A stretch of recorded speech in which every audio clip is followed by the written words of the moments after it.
அறனும் அறியும் ஒன்று என்பதை இந்த உலகத்துக்கு உணர்த்துவதன் விதமாக இறைவன் சங்கர நாராயணாக தோன்றிய அற்புதமான திருத்தலம் எதுவென்று தெரியுமா?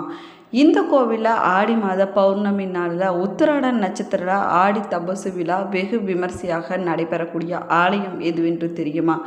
இந்த ஆலயத்தில் ஆடி தபசு நாளில் நம்ம எப்படி வழிபாடு செய்ய வேணும், அன்றைய நாளில் இறைவனை நம்ம எப்படி வழங்கினால் என்ன மாதிரியான பலன்கள் கிடைக்கும், ஆடி தவசு என்றால் என்ன? வீடியோவை ஸ்கிப் பண்ணாமல் முழுசாக பாருங்கள். நம்ம சேனலில் புதியவராக இருந்தீங்கன்னா நம்ம சேனலை இன்னும் சப்ஸ்கிரைப் பண்ணாமல் இருந்தீங்கன்னா சப்ஸ்கிரைப் பண்ணிக்கோங்க. கூடவே இருக்கிற பெல் ஐக்கானையும் கிளிக் பண்ணிக்கோங்க. உங்களுக்கு ஜோதிட ரீதியாக சந்தேகம் இருந்துச்சுன்னா இந்த வீடியோவுக்கு கீழே டிஸ்கிரிப்ஷனில் வராகி அம்மன் ஜோதிட நிலையத்தோட தொலைபேசி எண் கொடுத்துருக்குறேன். இந்த எண்ணுக்கு தொடர்பு கொண்டு பேசி பாருங்கள். உங்கள் பிரச்சனைகளுக்கு சரியான தீர்வு கிடைக்குங்க. முன்னொரு காலத்தில் சங்கன் பதுமன் என்ற 2 நாகலோக அரசர்கள் இருந்தாங்க. அவங்க 2 பேர்த்துக்கு இடையில எப்பயுமே எல்லா விஷயத்துக்குமே ஒத்து போயிருந்துச்சுங்க. ஆனால் தெய்வ வழிபாட்டில் மட்டும் அவங்க 2 பேர்த்துக்கு இடையில எப்பயுமே ஒரு போட்டி, கடுமையான போட்டி இருந்துகிட்டே இருந்துச்சுங்க. நாகலோக அரசனான சங்கன் பார்த்தீங்கன்னா சிவபெருமானுடைய தீவிர பக்தன் ஆவாங்க.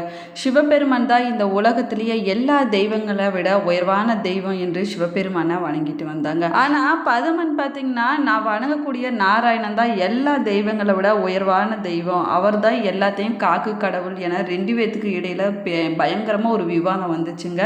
2 பேருக்கு இடையில இந்த பிரச்சனை ரொம்பவே பெருசாக வெடிச்சிருச்சுங்க. நாகலோக அரசரான சங்கரனும் பதுமனும் இந்த பிரச்சனைக்கு தீர்வு காண வேணுங்கிறதுக்காக பார்வதி தேவியிடம் இந்த பிரச்சனையை போய் சொல்றாங்க.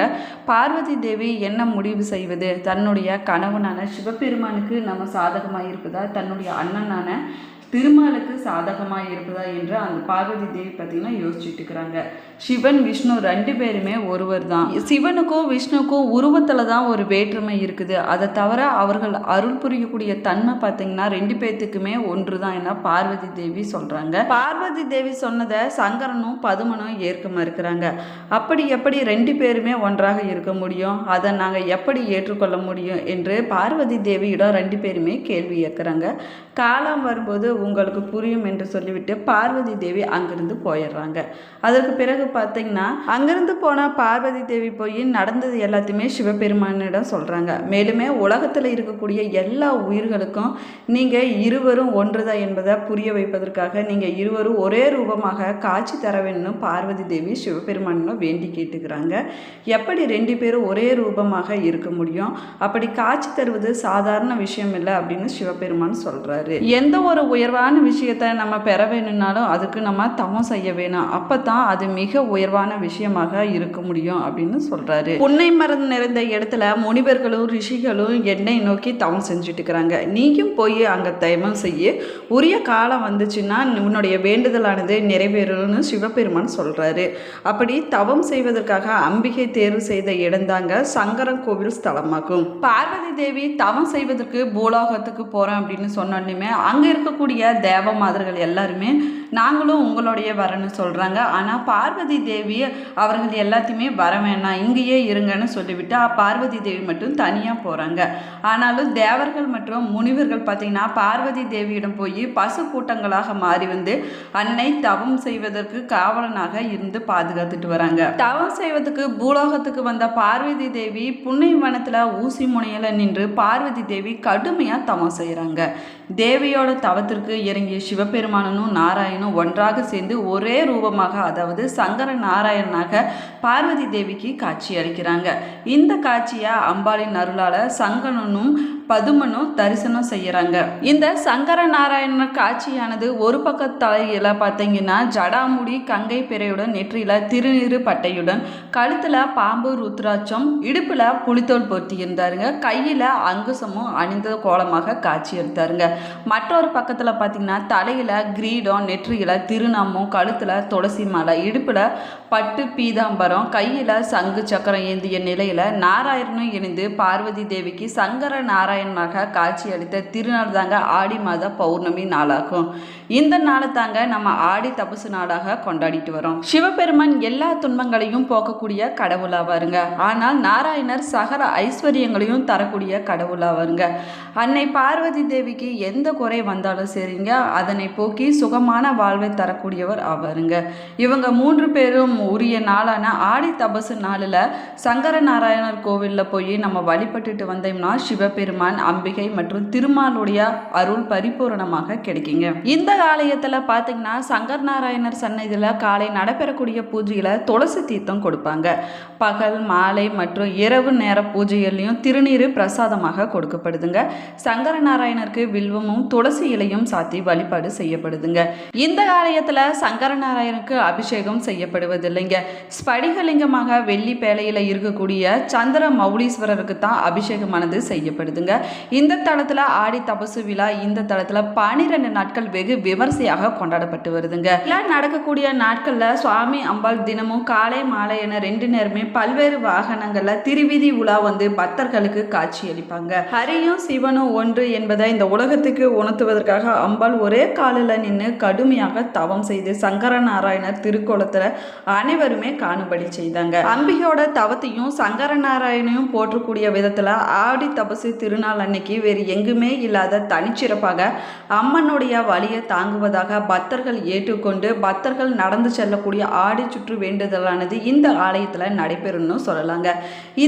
இந்த வேண்டுதலை கேட்டாலே நமக்கெல்லாம் மெய்சிலிருக்க வைக்குங்க. ஆடி மாசத்துல நடக்கக்கூடிய மிக முக்கியமான விழாவில் ஒன்று ஆடி தபசு விழாங்க.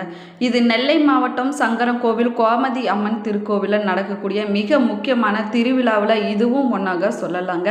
பெண் சக்தியின் பேராற்றலை போட்டக்கூடிய வகையில் சைன வைணவ ஐக்கியத்தையும் சிறப்பையும் விளக்கக்கூடிய உன்னதமான திருநாளாகவும் இந்த திருநாள் கொண்டாடப்பட்டு வருதுங்க. இந்த நாளில் நம்ம கோமதி அம்மனையும் சங்கர நாராயணும் மனதார வேண்டி கொண்டோம்னா கேட்ட வரங்கள் அனைத்துமே கிடைக்குன்னு பக்தர்களோட நம்பிக்கையா சொல்லப்பட்டு வருதுங்க. ஆடி மாசத்துல சங்கரன் கோவில் சங்கர நாராயணன் கோவில்ல 12 நாட்கள் கோமதி அம்மன் ஆடி தபசு திருவிழா மிக கோலாகலமாக கொண்டாடப்படுவது வழக்கமாகுங்க. இந்த வருஷம் ஆகஸ்ட் 7ஆம் தேதி வியாழக்கிழமை அன்னைக்கு ஆடி தபசு திருவிழா வருதுங்க. இந்த ஆடி தபசு திருவிழா ஜூலை 28ஆம் தேதி கொடியேற்றத்துடன் தொடங்கி இருக்குதுங்க. இந்த திருவிழா ஆகஸ்ட் 7ஆம் தேதி கோமதி அன்னையின் ஆடி தபசு நிகழ்ச்சியோடு இந்த விழாவானது நிறைவடைங்குதுங்க.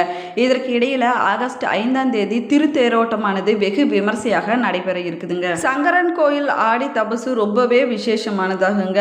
இந்த வழிபாட்டுல ரொம்ப முக்கியமானதாக சொல்லப்படுவது ஆடி சுற்றுங்க. 12 நாட்கள் நடைபெறக்கூடிய ஆடி தபசு திருவிழாவில் லட்சக்கணக்கான பக்தர்கள் இங்கு வந்து பங்கேற்று கோமதி அம்மனை வழிபாடு செய்வாங்க. இந்த ஆலயத்துல சங்கரலிங்க சுவாமி, சங்கர நாராயண சுவாமி, கோமதி அம்மன் சன்னதி, இந்த கோவிலோட வெளி பிரகாரத்தை பக்தர்கள் 108 முறை சுற்றி வருவது தாங்க ஆடி சுற்று வழிபாட்டு முறைன்னு சொல்லப்படுது. பக்தர்கள் தங்களுடைய வேண்டுதல்கள் அனைத்தையுமே மனதில் வைத்து கொண்டு கோமதி அம்மனை வேண்டி ஆடி சுற்று சுற்றுவதை வழக்கமாகவே வச்சிருக்கிறாங்க. இந்த விழாவில் பல்லாயிரக்கணக்கான பக்தர்கள் வந்து சங்கரன் கோவிலில் பல நாட்கள் தங்கி இருந்து ஆடி தபசு திருவிழா கொடியேற்றத்துடன் தொடங்கிய பின்னாடி ஆடி சுற்று செய்வாங்க. ஆடி தபசு திருவிழா முடிவதற்குள்ளார இந்த ஆடி சுற்றா முடிக்க வேணுங்கிறது ஒரு குறிப்பிடத்தக்க விஷயமாகுங்க.